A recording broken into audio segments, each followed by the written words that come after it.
Exactly నేనేమంటున్నా అంటే సింగరేణిలో కోల్ ఇండియా కూడా ఉంది కదా, coal India is a partner. కాబట్టి కోల్ ఇండియా సింగరేణి రెండు హెల్తీగా ఉండాలంటే ఉన్న కోల్ బ్లాక్స్ మనకు రావడం కరెక్ట్.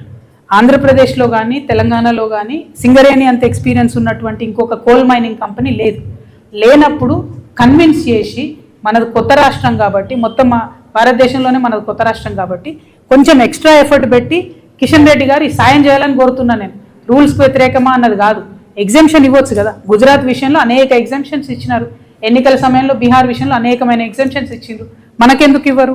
ఇచ్చే విధంగా ఎందుకు ప్రయత్నం చేయరు? మరి ఆ మాత్రం ప్రయత్నం చేయకపోతే 8 మంది బీజేపీ ఎంపీలు ఎందుకున్నారు అనేది నా ప్రశ్న. Thank you.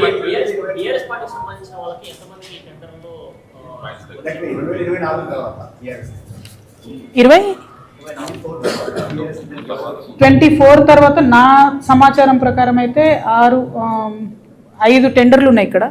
ఇందులో ఒకటి శోధ సృజన్ రెడ్డి, మిగతా అన్నీ కూడా అటు ఇటుగా బీఆర్ఎస్ అనుయాయులకు బీఆర్ఎస్ సపోర్టర్స్కే ఉన్నాయి.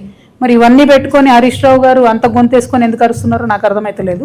అల్టిమేట్గా నేను అనేది ఏంటి అని అంటే, ఏదైతే లెక్కలు తేలలేదు వాటాలు తేలలేదు అని పదే పదే గుంటనక్క గారు అంటుంటే నాకు అనిపించేది ఏంటంటే ఆయన లెక్కలు వాటాలు తేలలేదేమో అని. 1, 2 101% గుంటనక్క గుంపుమేశ్రీ ఇద్దరు కలిసి ఉండి కంప్లీట్గా ఈ అంశం నుంచి దృష్టి మరల్చేలాగా చేస్తున్నారు ప్రజల్ని. 25,000 కోట్లది కొట్టేయడానికి 250 కోట్ల వ్యక్తిని చూపించి మొత్తం దృష్టి మరుస్తున్నారు. 1, 2 హరీష్ రావు గారు మొన్న ఫస్ట్ ప్రెస్ మీట్లో ఏం అడిగినారు? ఖచ్చితంగా మొత్తం 2014 నుంచి ఇప్పటి వరకు ఎంక్వైరీ అడిగారు.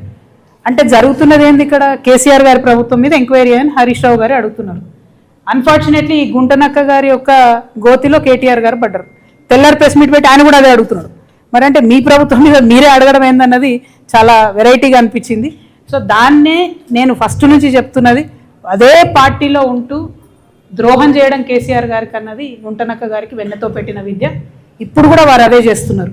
బీఆర్ఎస్ పార్టీ కార్యకర్తలు నేను రిక్వెస్ట్ చేస్తున్నాను, వారి విధానం చూడండి, వారు మాట్లాడే పద్ధతి చూడండి. టోటల్ 2014 నుంచి ఇప్పటి వరకు బీఆర్ఎస్ పార్టీలో ఉంటూనే డిమాండ్ చేస్తున్నారు ఎంక్వైరీ చేయాలని.